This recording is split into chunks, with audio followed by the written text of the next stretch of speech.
ఇప్పుడు తప్పుడు ప్రచారం చేస్తున్నాడు. ఆ తప్పుడు ప్రచారం ఏంటి?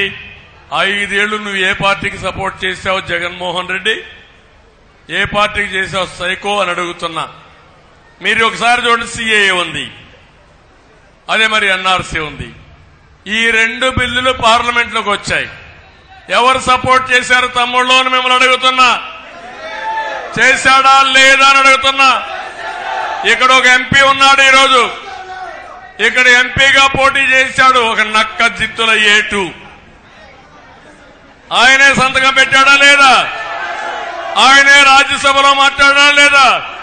బ్రహ్మాండమైనది యాక్ట్ అని చెప్పాడా లేదా? చట్టాన్ని సమర్థించాడా లేదా?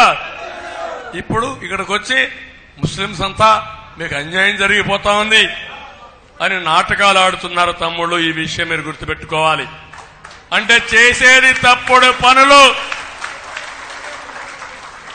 మభ్యపెట్టి మోసాలు చేసి మిమ్మల్ని అమాయకుల కింద చిత్రీకరించాలని ఆలోచిస్తే అది న్యాయమా అని మిమ్మల్ని అడుగుతున్నా. నేను ఒకటే అడుగుతున్నాను, 5 ఏళ్లలో ₹1 మీరు ఖర్చు పెట్టలేదు. ఇంకో పక్క 4% రిజర్వేషన్లు. మాట వస్తే 4% పోతాయి, మసీదులు కూల్చేస్తారు, షాదీ మందిర్ కూల్చేస్తారు.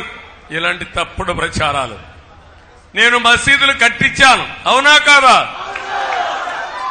నువ్వు ఒక మసీదు కట్టావా? నువ్వు కాబట్టి మసీదులు కట్టించిన నేను నా పరిపాలనలో మళ్ళా మసీదులు కూల్తాయా తమ్ముళ్ళు అని అడుగుతున్నా.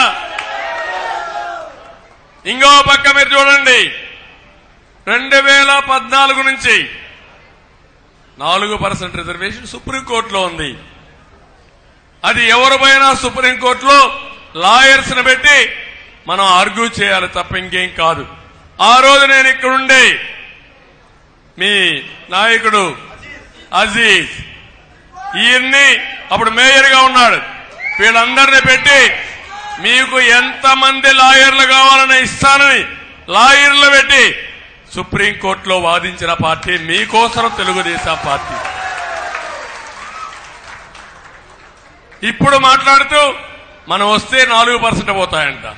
నేను అడుగుతున్నా, రేపు నువ్వు అవుతావు, ఒక ఎంపీని గెలిపిస్తారు, ఆ ఓటు ఎవరికేస్తావు నేను అడుగుతున్నా.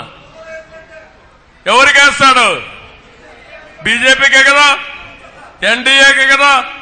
నేను పోతే మీకోసం పనిచేస్తా, మీ అభివృద్ధి కోసం, సంక్షేమం కోసం పనిచేస్తా.